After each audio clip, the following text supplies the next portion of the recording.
ईश्वर पर विश्वास की एक भावपूर्ण कहानी आज मैं आपको सुनाने जा रही हूँ। ईश्वर पर विश्वास उस बच्चे की तरह होना चाहिए जिसे पिता चाहे जैसे भी उछाले वह निश्चिंत होता है कि पिता उसे सुरक्षित पकड़ ही लेंगे। इसी तरह जो लोग ईश्वर पर विश्वास करते हैं वह हर परिस्थिति में सकारात्मक रहते हुए अपना कर्म करते हैं और परिणाम ईश्वर पर ही छोड़ देते हैं। एक बार एक व्यक्ति ने एक संत जी से पूछा कि महाराज, ईश्वर तो नज़र नहीं आते पर उन विश्वास कैसे करें?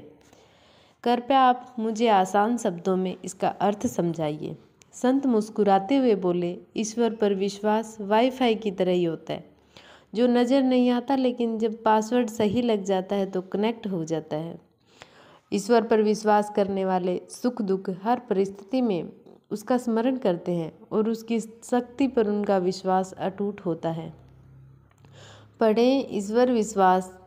एक बार एक लड़का था, दिन भर विश्वास की भक्ति में ईश्वर पर लीन रहता था। ना घर का कोई काम करता और ना व्यापार में हाथ बटाता था, लेकिन साधु संतों की खूब सेवा करता था। साधु संत हमेशा आशीर्वाद देते हैं कि उसे जीवन में खूब तरक्की करो और ईश्वर के प्रति तुम्हारी आस्था बनी रहे। लेकिन कोई काम धंधा ना करने के कारण उसका परिवार उससे बहुत परेशान था। जिस राज्य में वह लड़का रहता था वहाँ के राजा की कोई संतान नहीं थी।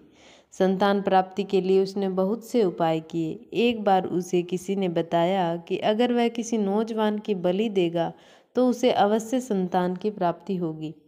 अब तो राजा के लिए समस्या थी कि बलि के लिए नौजवान कहाँ से लाए। उसने पूरे नगर में ढिंढोरा पिटवा दिया कि जो भी माता पिता अपने नौजवान का पुत्र को बलिदान के लिए भेजेंगे उन्हें भरपूर धन संपत्ति दी जाएगी।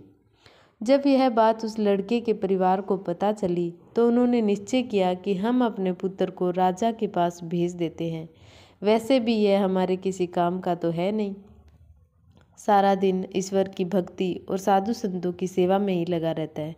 इसके जाने से हमारे पास भरपूर धन वैभव आ जाएगा। लड़के को बलि के लिए राजा के पास भेज दिया गया। अगले दिन सुबह लड़के की बलि देने से पहले राजा ने उसकी अंतिम इच्छा पूछी। लड़का ने कहा, मुझे थोड़ी सी गीली मिट्टी चाहिए। लड़के को गीली मिट्टी दी गई। लड़के ने ईश्वर को याद करके हुए उस मिट्टी के 4 ढेर बनाए। उसके पश्चात उसने 3 ढेर तोड़ दिए और चौथे ढेर को प्रणाम किया। लड़का बोला कि राजन, अब आप मेरी बलि दे सकते हैं। राजन ने कहा, तुम मुझे पहले इस बात का भेद बताओ कि तुमने क्यों पहले 4 ढेर बनाए, फिर 3 तोड़ दिए और एक क्यों रहने दिया। लड़का कहने लगा, राजन, आप तो बस अब बलि दे।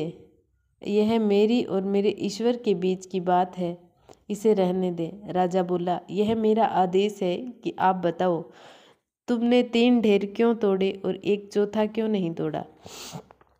लड़का बहुत विनम्रता से बोला कि राजन, कोई भी मनुष्य अपनी रक्षा के लिए सबसे पहले माता पिता, राजा और देवता पर विश्वास करता है, लेकिन मेरे माता पिता ने तो मुझे स्वयं आपके पास बलि के लिए भेजा है, इसलिए मैंने पहली ढेरी तोड़ दी।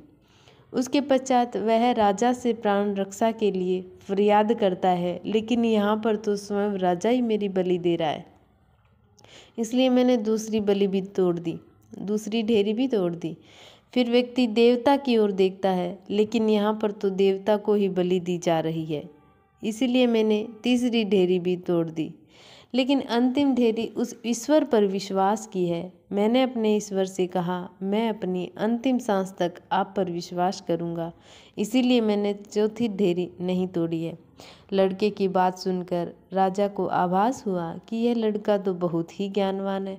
राजा ने उसकी बलि देने का विचार त्याग दिया। उस लड़के के ईश्वर की प्रति विश्वास ने उसकी आस्था को टूटने नहीं दिया और ईश्वर की कृपा से राजा का मन बदल गया और उसने लड़के को ही अपना उत्तराधिकारी घोषित कर दिया। इसीलिए तो कहते हैं कि ईश्वर की भक्ति में असंभव दिखने वाली चीज़ें भी संभव हो जाती हैं। Thank you. इसी प्रकार एक स्टोरी मैं आपको और सुनाने जा रही हूँ। एक बार एक गर्भवती हिरणी अपने बच्चे को जन्म देने के लिए एक एकांत स्थान को चुना। जैसे ही उसे प्रसव पीड़ा शुरू हुई, उसी समय आसमान में बादल घिर आए और बिजली कड़कने लगी। तभी उसकी दृष्टि अपनी दाईं ओर गई तो एक शिकारी उसकी ओर निशाना साधे खड़ा था। जैसे ही उसने बाईं ओर देखा, एक भूखा शेर उसका शिकार करने के लिए तत्पर था। उसने पीछे मुड़कर देखा तो नदी अपने उफान पर थी और सामने जंगल की घास में आग की लपटें निकल रही थी।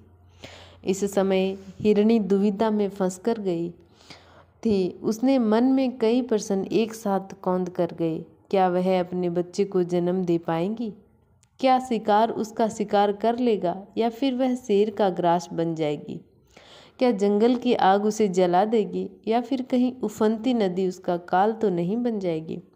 उस समय परिस्थितियां हिरणी के अनुकूल नहीं लग रही थी। उस समय उसने स्वयं को ईश्वर को सौंप दिया और अपना कर्म करते हुए अपने बच्चे को जन्म देने का निर्णय लिया।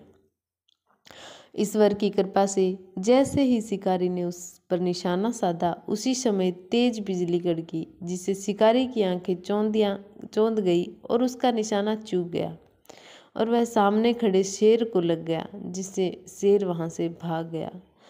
तभी घनघोर बारिश आरंभ हो गई और सामने लगी जंगल की आग शांत हो गई। अब ईश्वर की कृपा से हिरणी और शावक दोनों सुरक्षित थे। हमारे साथ भी बहुत बार ऐसा होता है, जब हमें लगता है कि हम कोई समाधान नहीं बचा हमारे पास, तब ईश्वर की कृपा से कुछ ऐसा हो जाता है जो हमारी सोच से भी परे होता है।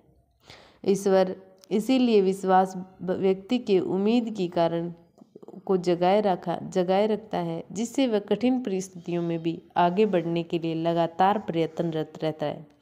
व्यक्ति ईश्वर पर विश्वास करते हुए अपना कर्म करता रहता है और नकारात्मकता उस पर हावी नहीं हो पाती, क्योंकि वह जानता है कि ईश्वर हर परिस्थिति में उसका साथ देंगे। इसीलिए ईश्वर पर भरोसा करके अपना काम अपने हाथ और पूरा मन लगा के करना चाहिए। कभी भी कोई परेशानी, आपका कोई भी मुसीबत अपने आप टल जाएगी। Thank you watching for video.